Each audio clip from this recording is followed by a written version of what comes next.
Hulk কিছু অদ্ভুত অনুভব করছে। নদীর পানি হঠাৎ ঘুরতে লাগলো ধ্রুবার রাতি।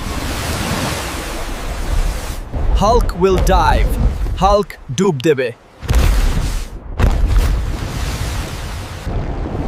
পানির নিচে লুকিয়ে ছিল এক বিশাল রাজ্য। কে আমার রাজ্যে ঢুকেছে? আমি এই পানির নিচের রাজ্যের রাজা, কেউ ঢুকতে পারবে না। হাল্ক নিজের রাজ্যে এসেছে।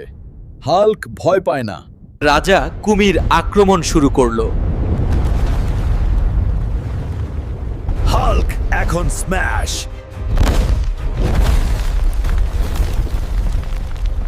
থামো হাল্ক, আমি হার মানছি। হাল্ক রাজ্য নষ্ট করে না, হাল্ক শান্তি চায়।